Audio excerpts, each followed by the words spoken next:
co-founder and creative director of Tangible Collective, a local nonprofit here centered in holding Black space for artists and creators here in Minneapolis. I also am a hip hop artist here in Minneapolis, along with creative director and just overall just like to be in creative spaces. And so I want to start off by introducing our amazing guests. For starters, we have Carla Logan, who is the founder and owner of Made to Go Cleaning Service. We also have Shaniqua Edwards, who is the founder of Miss Meek Marketing, which is an amazing marketing company. I can't wait to hear more about the founding of that. And we also have Mr. Jeffrey Scott, the founder and owner of Me and I Fitness. And so I would love to talk a little more about you all.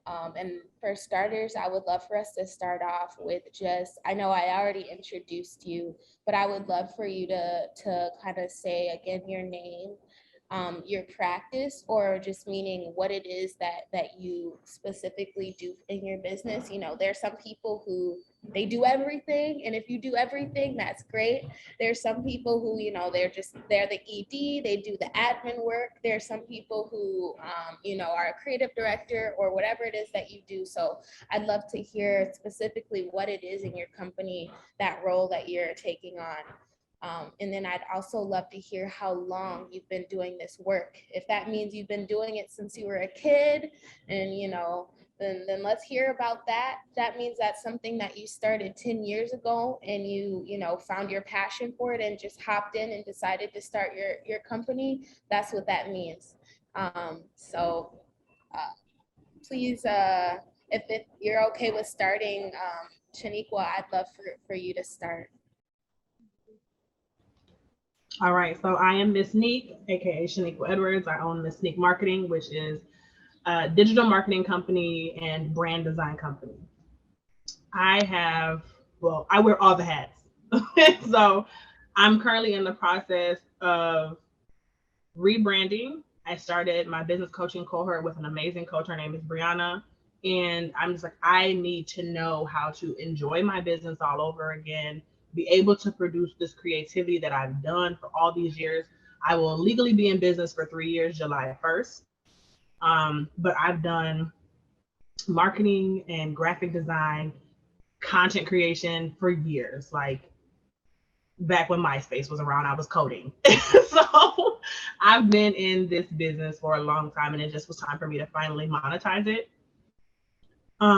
So where I'm at with it is just, again, building the awareness. What I do for other businesses is help them manifest their realizations for their businesses. We come together, have a conversation. This is what they want to do, what I can help them with as far as brand awareness, creating content, driving sales, building websites. That's what I do. Whatever I don't do, I have a huge network, and I'll put them in the direction of that person.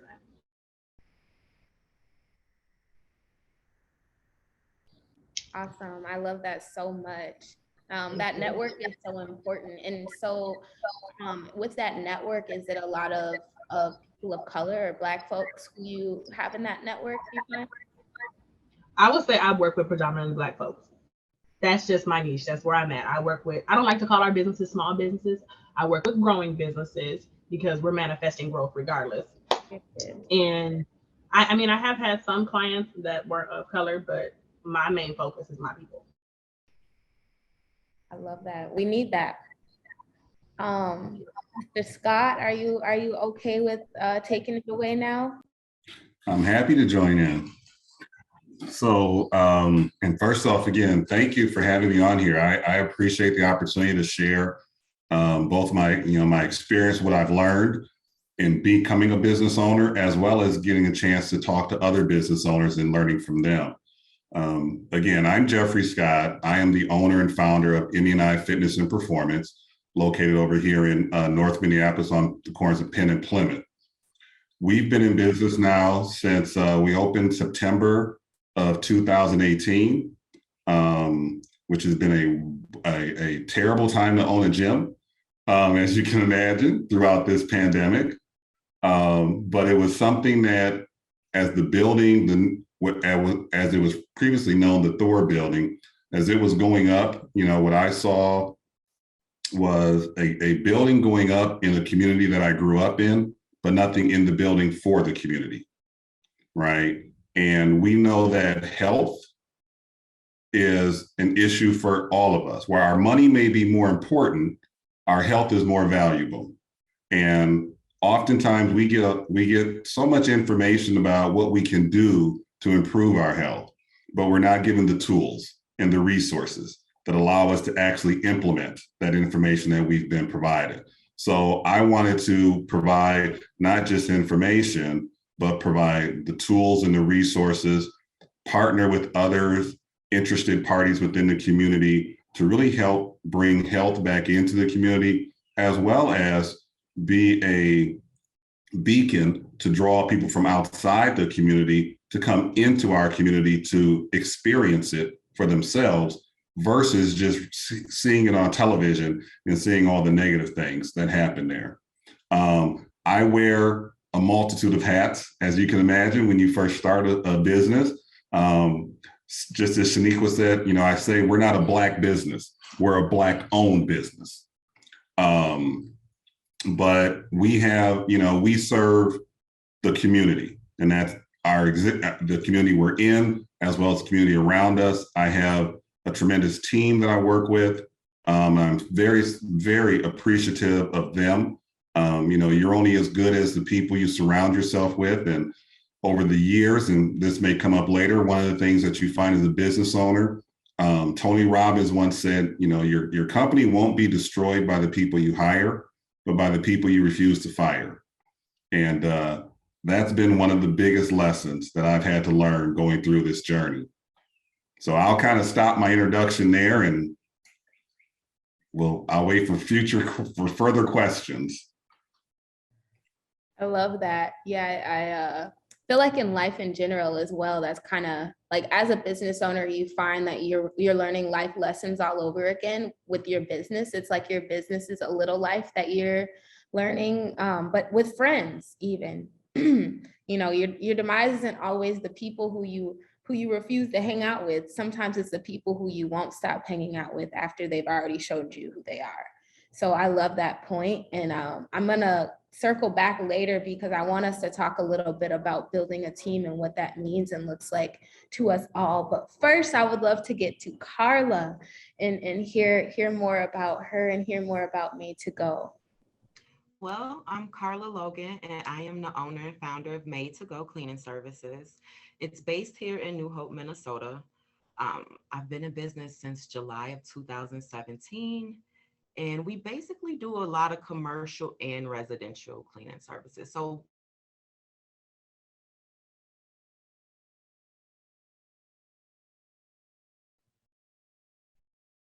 I can't necessarily hear you anymore, Carla.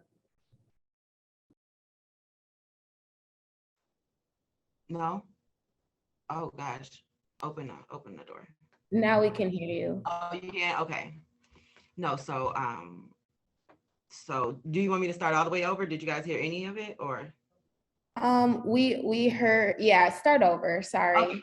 Okay, so Carla Logan, owner and founder of Made to Go Cleaning Services, started the company in July of 2017. We base in New Hope. We specialize in commercial and residential cleaning services. So anything along that spectrum. We do a lot of contracts now with commercial buildings, which is why I'm branching out into Chicago right now. Chicago is one of my, I'll say it's going to be a journey trying to, open up in a new city after, planting my seeds here in Minneapolis. So that's where we're going now. I'm looking to franchise, honestly. Like, I'm at the point where I'm like, this is something that's working. We're going 6 years into it. So I want to go across the United States now at this point. And yeah, it's been one of those journeys. Every day is different. I can't sit here and say that it's a terrible journey, because as a business owner, I don't think that it's a terrible journey at all for anyone. I think we all appreciate our journeys. I think that it just really tests our strength. If that's the thing, I don't think it's anything that's negative about being a business owner. You're just really finding out how strong you are, how dedicated you are, and if you have that will to keep going when it does get hard. So at this point, like I said, we're expanding. I really feel like I have the world at my fingertips at this point. So, and that's all I have for introduction right now. I'm sorry about the internet connection, but hopefully everything else goes smooth. So Yeah, it's smooth now. So, and don't worry, I'll definitely tell you if it happens again. I hate when people are like talking and like spilling their heart out and you can't hear them, and it's like somebody got to tell them. I'm gonna be the one. But yeah, I want to say first off, I want to thank Jessica Winnie, also who's here, who curated this amazing group of folks who we're speaking with today. And thank Minnesota Black Box for all of the amazing work that they're doing in community and pulling amazing businesses together and building this network of space for Black business owners to support one another. And know what it's like to be in community and not in competition with one another, right? Because that's fictitious, it's fake, right? So thank you so much, Jessica, for all of the work that you're doing in community, and thank you for this opportunity for all of us to meet each other and promote ourselves as Black folks in business. More than welcome. We love you. Love you too. And so I would love to ask Carla, I love what you were saying about the journey, and I would love to kind of dig a little deeper into that with each of you and kind of ask, as a Black person, what you feel your experience has been, both positive and negative, breaking into the fields that you've chosen. I know, Shaniqua, you're in the marketing industry, which is extremely white dominated, which sucks for Black business owners because we find ourselves looking at going to those white marketing firms and them not understanding the voice that we want to activate, right? So you're so needed, Carlo. You know, we see a lot of cleaning services exploiting workers, right? And exploiting Black bodies. So, you know, as a Black woman, how has that been? And Mr. Scott, you know, we're seeing in fitness, like you said, a lot of Black people being pushed out of that space and made to feel like those fitness spaces are not for us. So as Black business owners, what has breaking into those industries been like for you?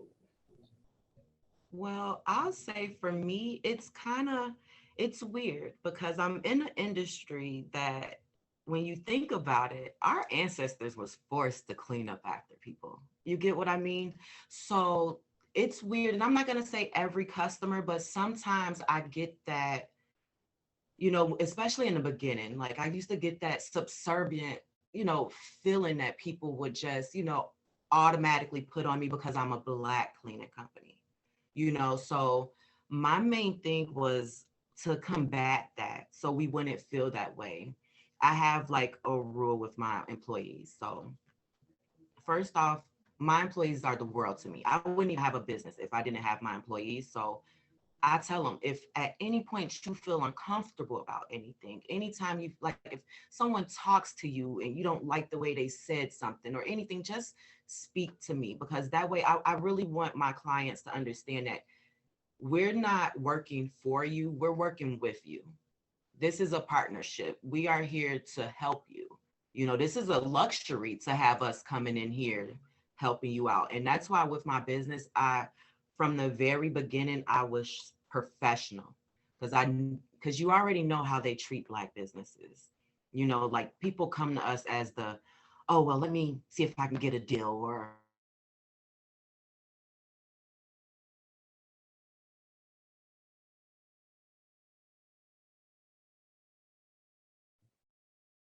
Uh-oh, Carla, I think you froze. on our end. It might help to turn off video. Oh, you know what? Let me see. Is that working now? Can you guys hear better? Yep, we can. Okay. So what We left off on you saying that you know how sometimes people treat Black businesses and expect a deal from you. yeah, so it was just like the biggest challenge is in this industry is just making sure, like, as a Black business, you set your standards high from the get-go. You have to be twice as good as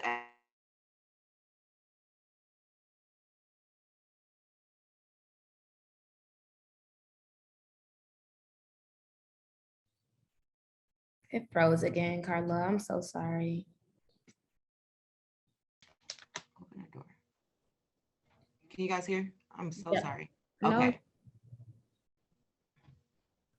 Open it. But you were saying twice. You said you were saying that you have to be twice as good.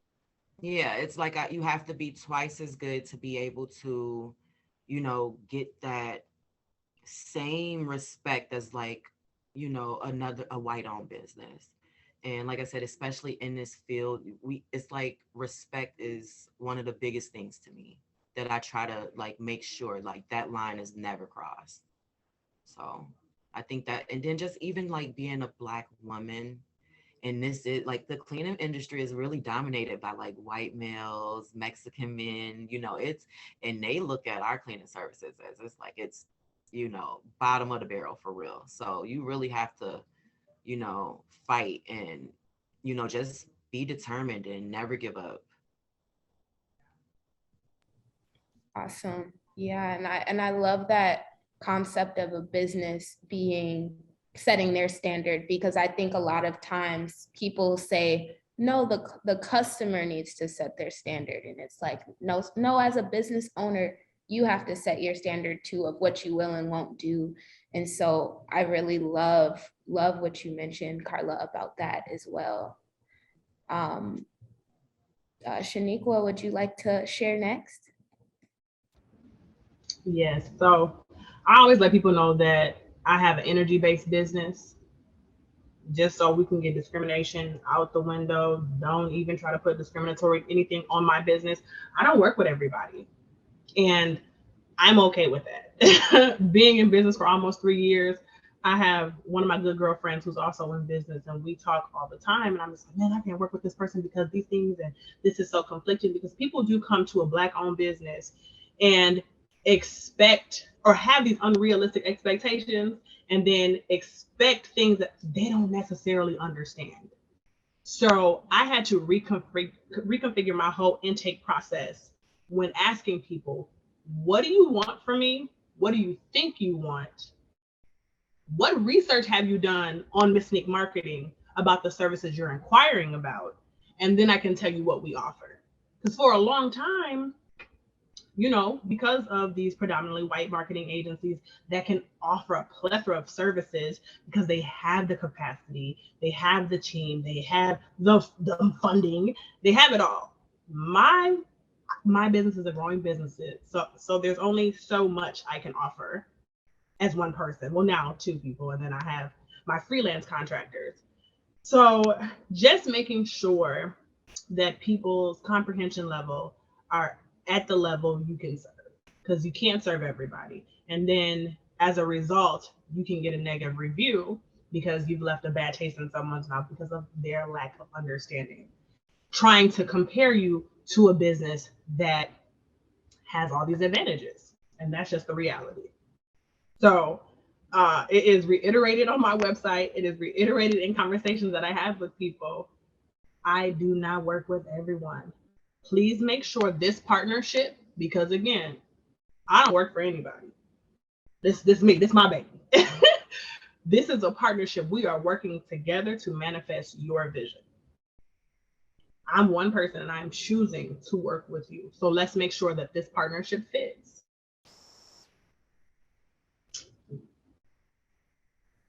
Love that. And I noticed I worked at a marketing firm last year, and they're very picky as well, just about who they work with. And they're a bigger marketing agency for Minneapolis. So I love that you are also being protective of your energy in that way, because it's very hard for you to give to the people who, you know, who are fit, when sometimes you're trying to give to the people who are not. So And it's the truth. I've experienced burnout as a result of trying to overcompensate for the clients that I didn't right fit for me, which as a result took away from people. And I've had to own my mistakes. I've had to own my shortcomings. And as someone that is so passionate about helping people materialize and monetize their visions, it's like, man, I feel like I failed them. But if I would have adhered to my rules and my morals and where I'm at with my standards and expectations, it wouldn't have been an issue. But like we all can relate in entrepreneurship, everything happens for a reason. yes, thank you. And Mr. Scott, I'd love to hear your take on your experience breaking into your industry as well. Yeah, I can echo a lot of things that were already commented on or said. One of the challenges, especially in the fitness industry, or really just being a business that is owned by a Black person. As Carla mentioned earlier, oftentimes our people, right, will come into our business wanting the same level of service and same level of quality and service that they're going to get from a big box business, right? Some of the big box gyms, but they expect it at a discount. And we spent, we being me, spent a lot of money building that gym from the ground up, high quality equipment that you find in all the other big box gyms, but we didn't have the, I didn't have the buying power to get the huge discounts. So I had to pay a higher cost. And then making sure that we have trainers who are qualified trainers, high level of performance. As an example, we've just sent, in the past 3 years now, we've sent over a dozen kids to college on athletic scholarships, right? And I'm talking about different. We have people who come in from, 2 girls who would come in from Stillwater to work out at our gym in North Minneapolis because of what we were providing. But the sad thing is we find that we get more people from outside the community who will utilize our services than people in the community. And when people from the community come in, the first thing is, oh, this is actually nice, right? Where they think that's a compliment, that is, incredibly disrespectful. Oh, this is actually nice. So one of the challenges is definitely being able to, and that's why, I say we're not a Black business. We're a Black owned business. We're a business, right? First and foremost, we're a business like any other business. We happen to be Black owned, and we're very proud of that fact, and we work hard.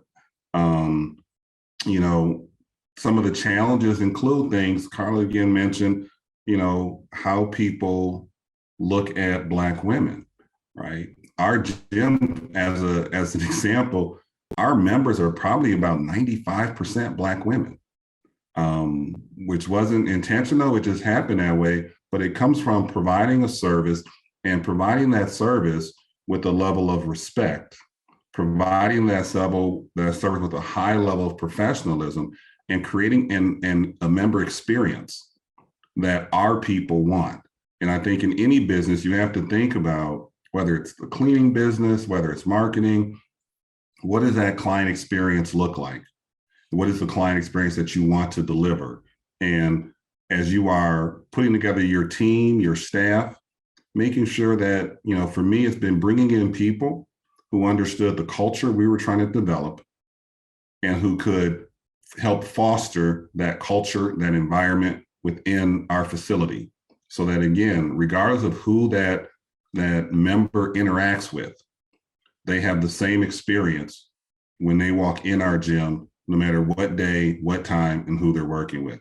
But that is a challenge, just working with our people and getting them to respect us as a business, as well as, outside the community, recognizing that our location should not be an indication of our quality. right?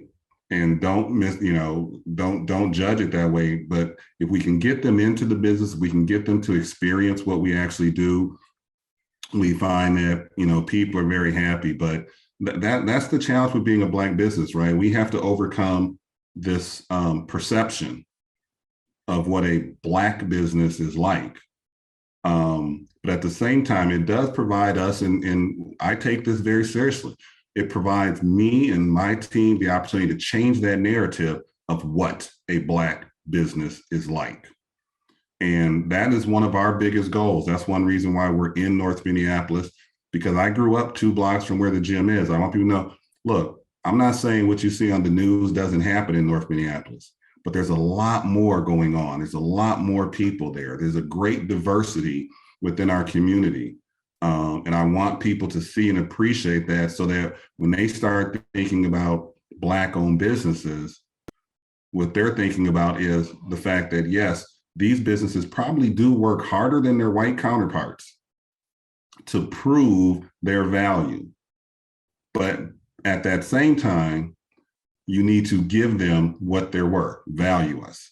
And that is the challenge, getting people to, the same, the dollar that it costs to come into this gym is the same dollar it's going to cost to go to a big box gym, and you're going to get the same quality of service. So, I'm not taking 70% of the value when I'm giving you 100% of the service. And it's getting people to appreciate and respect that you are going to get value from us. I love that. And I would love to say too that as a Black woman, it's hard to go into spaces that are, like fitness-based spaces and feel comfortable. And so the fact that you've built a space where organically there's a community of Black women coming to you, that is amazing, and that is a big deal. And so that's amazing. I love hearing that, honestly. That's great. So we'll look forward to seeing you.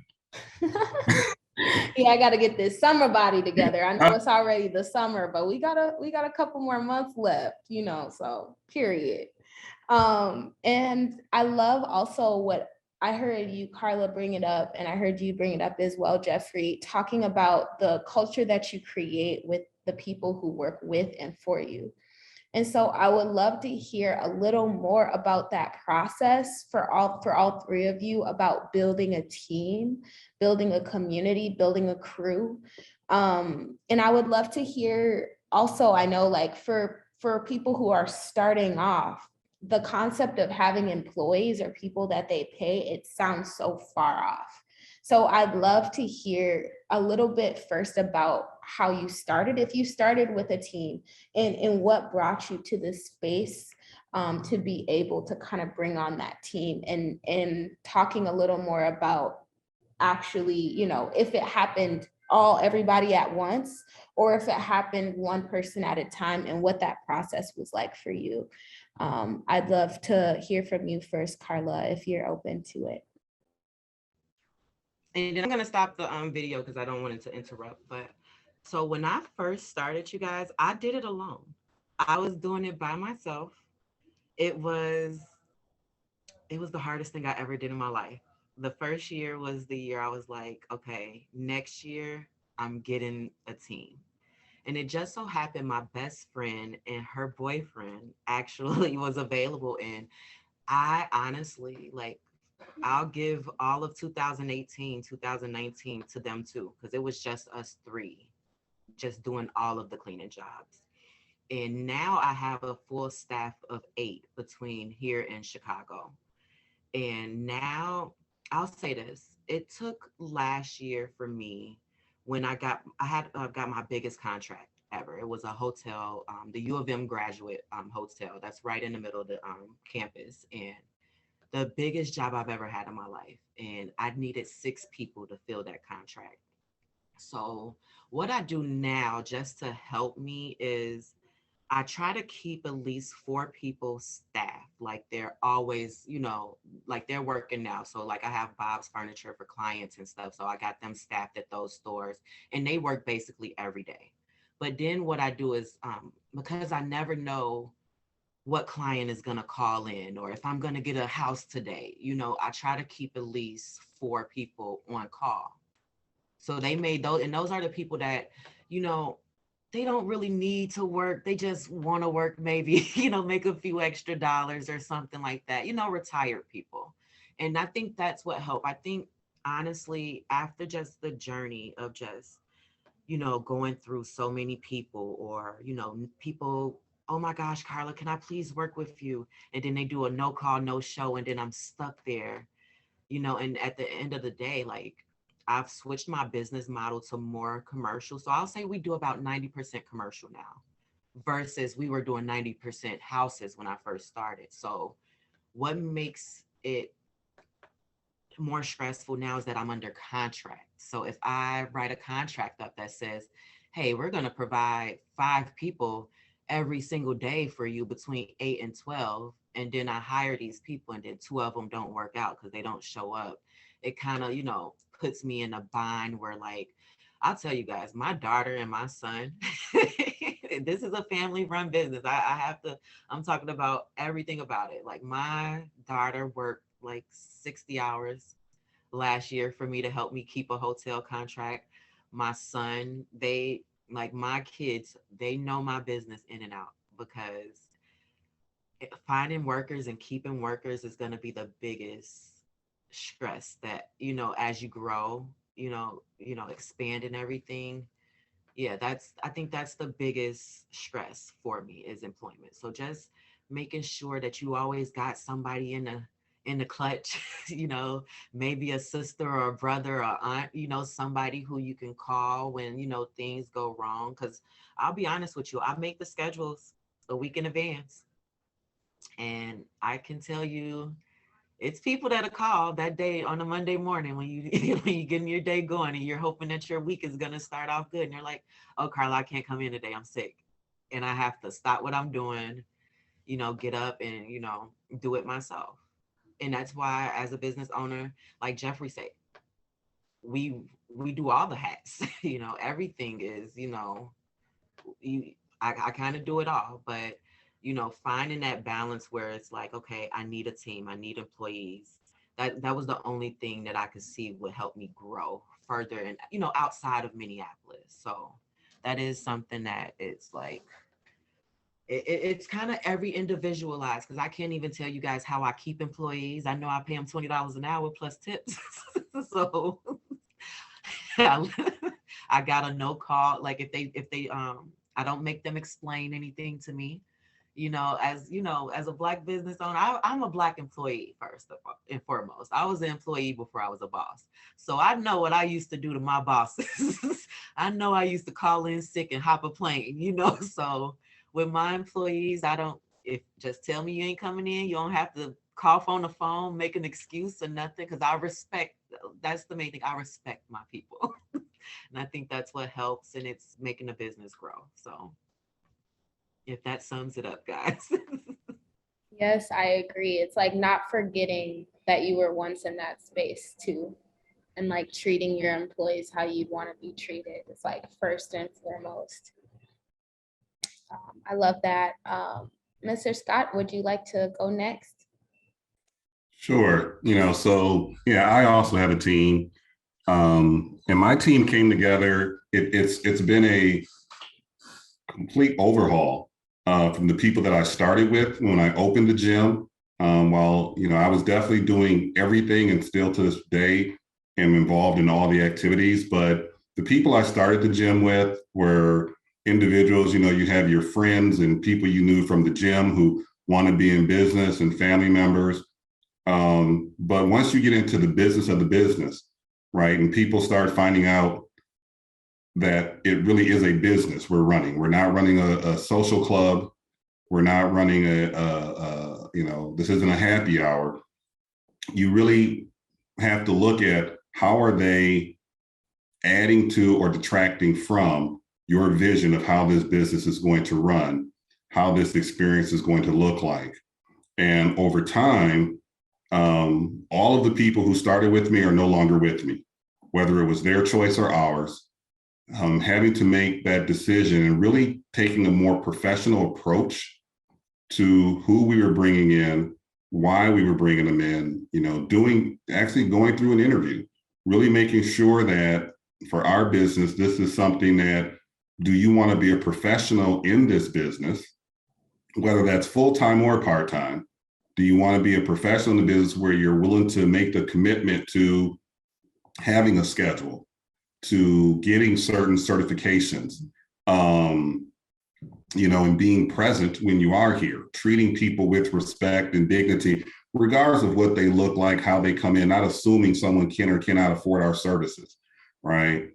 And then really having that conversation and almost to the point of interviewing them as to trying to scare them away to find out how seriously do they really want to be here, right? These are our expectations. This is what we're looking to do.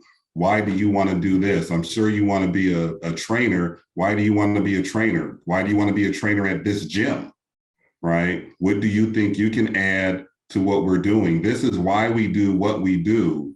Tell me your philosophy. If you owned this facility, what would you do differently, right? To really get an understanding of, we don't want transient trainers because we're building relationships with our members and our clients. And those relationships hopefully will be long lasting. So we want people who are really committed to being there and are going to be there, right? Just like with Carla, I realize things come up and sometimes trainers can't come in. I don't care why you can't come in, but I do care that you give us advance notice, right? Work with us so that we can backfill. That's why we're a team. That's why we have the team. And especially the fact that I'm paying you, right? And I'm not always on site. So I'm paying you, and then I'm coming in the next day and I'm finding out from customers that, oh, they canceled yesterday. Ricky canceled yesterday. What do you mean Ricky canceled yesterday? We didn't know that, right? So I'm paying Ricky for yesterday, but she didn't cancel. The client paid for yesterday, but didn't get a service. And so it really becomes important to make sure that the people you are hiring, right? And that's why I said earlier, it's not the people that you hire that are going to ruin your business, it'll be the people you choose not to fire.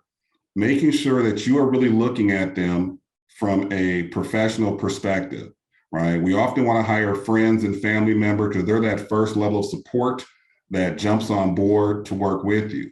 That doesn't mean that they're going to be the people who are best for your team, but they're also going to be the hardest people to let go because you have an emotional attachment to them and you feel like you have this obligation to keeping them on board because they were there in the beginning. But you have to remember your obligation is not just to any individual. It's to, I have to think about the community that I'm serving. I have to think about all of the people who work in my gym, not just the one person, but how one person's negative attitude can impact everybody's income. And my responsibility is to everybody in that gym. And so, in looking at teams, like I said, we've transitioned and we hire kind of one at a time, right? It has been one at a time. Our last two hires happened May 31st, and we just had another person come on board. I'm sorry, May 31st was the last one. Someone else just came on board at the beginning of May. The longest tenured employee beside myself has been with me. We're open, 4 years now. He's been with us about 2.5 years. And even with that person, it's this constant reminder that we're a business. And sometimes that can impact your personal relationships. And you have to be able to separate your personal relationships. The other thing is making sure that, and I love what Carla said, even though you're a boss, make sure you're still a person. Right? When I have issues with one of my trainers, we may have an issue one day, but I still will ask, how's your family? How are things going? Right? Because they're still people. They still have lives. They're still choosing to be here. And if I hired them, I felt there was value in them. And so I need to remind myself that one disagreement or argument or one mistake, does that completely diminish the value that they bring? And am I now the one being the jerk by not recognizing that people are human and looking at my leadership and constantly evaluating it and asking for feedback from your people? You can't be scared to get feedback, because how else do you improve? And so again, when you're building that team, think about, what do you want? What are the skill sets you want? Not just the hard skills, but the soft skills. Why do you want those people? And then make sure that when you're interviewing people, pay attention to what they're asking of you, right? If they're just sitting there nodding their head because they know you pay a good fee, that doesn't mean they're a good fit. You need to make sure that there's this difference we talk about of talking is looking at someone for what did they hear what I said versus what did they understand, right? And you want to make sure that they understood you and you understand them, because that team will make a huge difference in your business, both to your customers and to you. And so it's just critically important to put an emphasis on getting the right people in the right places doing the right things. Awesome. Yeah, no, that, and as someone who's the owner, it's a lot of responsibility to do that. But it's cool to hear from folks like you all who have been doing the work for a while, because as someone who's a little newer to delegation and that work of things, it's nice to hear that eventually you learn. Lastly, Shaniqua, I'd love to hear from you about building your team and what that process has been like for you. Hey, everybody. My internet was having issues, but I'm back. It took me a really long time to build a team. The initial people that I wanted to work with just weren't ready. And when I was building my website, I was like, hey, I need you to do your bio. I need you to give me this information. I want you to be able to funnel traffic, because what I also like is for my team to have the flexibility to take on their own independent contracts if that's what they want. There's no non-compete when you are working with me, because I want you to also be building and biggering. I know I can always get a freelance contractor and get the job done. It's really just helping you build the skills with this agency, getting the credibility, getting the awareness, because it's Miss Neat Marketing. People don't want to work with you if they know that you're associated with me. That didn't work out, so I've had to do a lot of freelance for a while, and relinquishing responsibilities to people as a part of my baby was just really hard. I'm like, if this situation didn't work with these couple of people, I don't know how that's going to work with a stranger. And so then this year I was just like, I can't continue to do it all. Going into my third year, I can't continue to do it all by myself. I am busier than I've ever been. When I did my taxes, I finally realized how much money I generated. I was like, I did that by myself. So I was like, no, I'm not doing it. I finally hired a communication specialist. And I did not realize how terribly I needed this lady to be the buffer between me and people who just don't do their research or have all these questions. And I'm like, y'all, the website is outlined for you to be able to figure out all the answers to your questions. And I know that sometimes you do need to talk to a real person, which is okay. But I found oftentimes people were trying to avoid paying a consultation fee or just wanted to get whatever they could for free from me. And I was like, no, this ain't gonna work. So hiring my communication specialist was heaven sent. I don't have to deal with the emails or anything like that anymore. If I want to jump into a conversation, she'll pull me in if necessary, or if she needs clarification, she'll do that.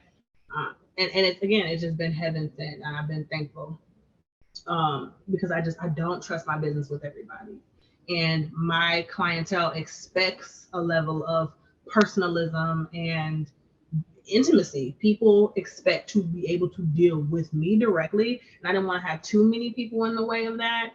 When I'm working on certain projects and I do hire freelancers, they'll be invited into the consultation. But the most important thing was to like have someone help me with communication. I love that. If I could chime in real quick, Ricky, on something that Shanika was saying, I think that's one thing as a business owner you have to recognize. Where are you spending your time, right? So you think about, if Shanika is billing herself out at $150 an hour and she's doing data entry, is that really, can I pay somebody $35 an hour to do the data entry so I can go make the 150, right? Yeah. And oftentimes we, as business owners, especially when you're new business owners, you're counting every dollar, every dollar that you spend, but you have to think about it differently. I'm not spending money, I'm investing in my business, right? Yes. So when I hire somebody, I'm looking at, what?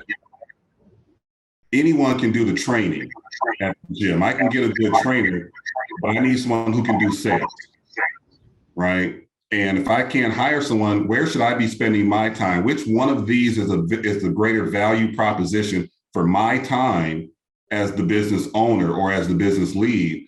And it's really looking at, again, getting the right people in the right places, doing the right things, but understanding you're not spending money, you're investing in the growth of your business. And sometimes that growth means I have to invest in people. And for every dollar I pay this person, they're returning me $1.50, $1.60, but I have to spend that money to make that money. That one was hard. Oh, go ahead, Carla. Sorry. No, I was going to say that because I'm experiencing that now. Because being a self-funded business, so I don't have a trust fund set up, and I don't come from money. So everything that I put into this business is literally my own money or money that my children's father gives to me because he believes in my business too.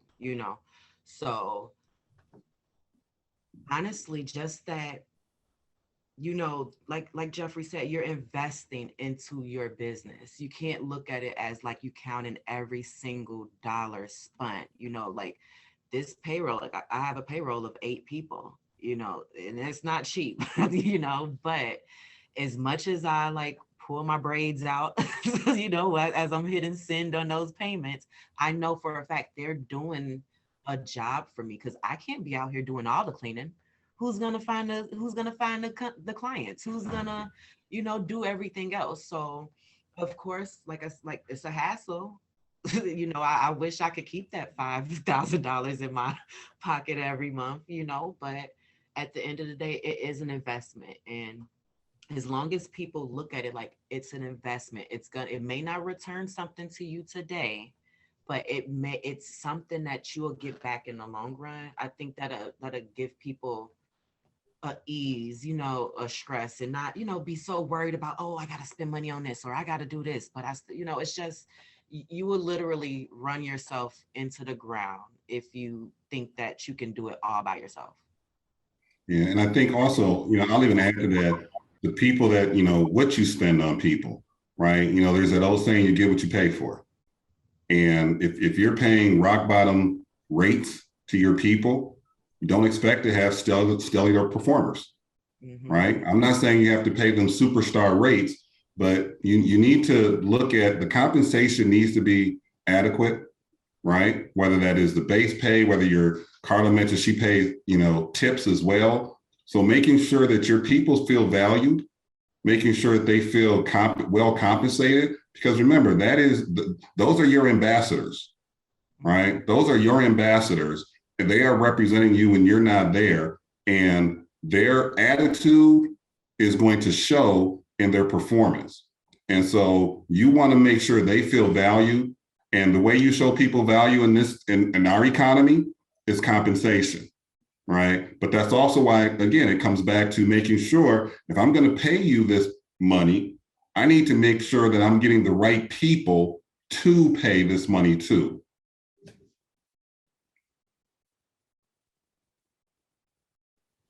Yes, it's so powerful hearing you all mention that, and just overall just that importance of paying folks, because as you know, as an artist, I've been underpaid so much.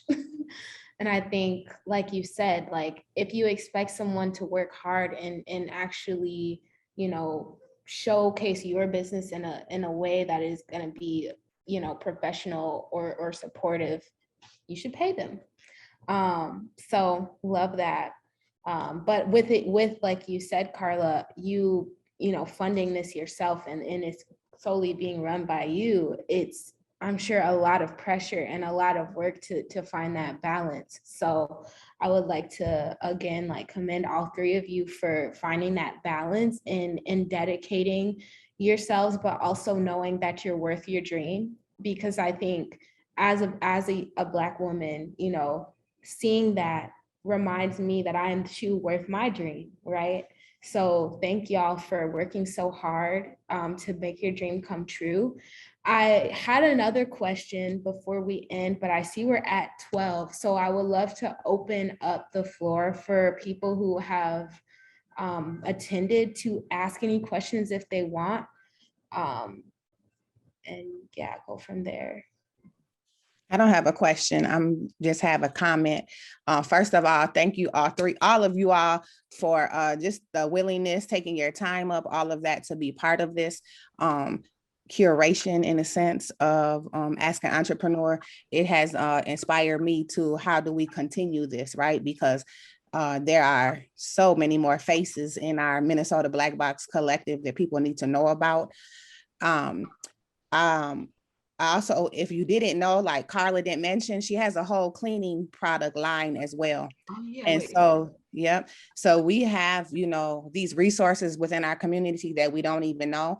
And just sitting here and just this last closing, it's been such a inspiring is less like kind of an understatement, but like we didn't have this growing up. And if we did, I didn't know it existed, right? We didn't have I didn't know of Black owned cleaning companies here in our city, marketing agencies. You know, we were at the Y working out when we were youth, you know. And so here we are now, right in the center, you know, of our community, with these spaces, like you mentioned, Ricky. So and just the time, like you said, to build and be here together, share this space. You know, everything that you all have said has been has resonated with me in so many ways. I've been writing notes down, you know, takeaways to see how it can help me build and grow. So gratitude and grace and joy and appreciation to all of you all. And I see that that Mr. Scott dropped his website in there. If the rest of you, I know Shaniqua, you dropped your website earlier, but if you could do it again, and Carla, if you could add yours in there I'll be too. honest, you guys, I just now am getting a website. I've been so homegrown on Facebook, you know, word of mouth is a lot. And now that I'm branching out into, you know, doing a lot of corporate, like business to business and stuff like that, now like I'm like in the process of building a website. So they sent me the preview like 2 days ago, but I sent it back. I'm like, that is not how I wanted it to be. If I'm gonna pay this money, it needs to be exactly right, you know, because Chicago, breaking it, this is my second time trying to break into Chicago, but this time I actually got the professional resume to stand on. So yeah, I'm going full force in Chicago. So I will have my website up very soon, but you can follow us on Facebook at Made to Go Cleaning for tips, tricks, promotions. We do giveaways, all types of stuff on the website. Yes, congratulations on getting your website. And yeah, my bad. If you wanted to link your, I know you just shared your Facebook, but if you want to link that in the chat too, you totally can. Okay. I, again, Jessica, thank you for the space. I'm hoping that we can do this again because I have more questions. And more things that I would love to pick you all's brain about. Hopefully you, the three of you, can maybe connect in some ways in the future if you haven't already. I'm so honored to be here. Thank you, WBC. Thank you so much, Julia. Thank you, Lindsay, for the space as well. Thank you to everyone who joined. You all, like, we were worried wasn't nobody gonna come. So thank you for sticking with us and and hearing what these amazing folks have to say. And tomorrow we will be back at 11 with Markella Smith in the Dream Shop. Okay. So she'll be sharing her experience of retail. This was like an amazing opportunity for me. Thank you, Jessica. Thank you, Ricky, Jeffrey, Shaniqua. Thank you for like all of this. That was just like dropping straight jewels today. So Yes. I appreciate the opportunity just to be here. Thank you, everybody. I appreciate being a part of this as well. I'm excited to connect with y'all too. So Jeffrey and Carla, I'll see y'all soon. Okay. All right. And my sentiments are the same. I appreciate the opportunity to be part of this. It is really great hearing what everybody else is out there doing. Sometimes it's nice to know that, you know, as you go through your struggles, you're not on an island. There are others out there with you, and hopefully we can share adventures as well as, and in the future, success stories. Absolutely. So glad to have been here to experience this as well. And I've learned so much myself. I am also an entrepreneur as well, working on opening a little cafe on Northside. So I'm really excited to just learn from you guys. And yes, you've definitely brightened my world with all these amazing tips. And so thank you guys for your time. And once again, I will just forward you to you guys have amazing businesses and we definitely want to support as WBC. So please check out the Restore North grant. I'm sure you'd qualify. So go ahead and check that out and yeah, get your dollars so you can keep doing this amazing work. So, all right. Thanks, everyone. Have a great day.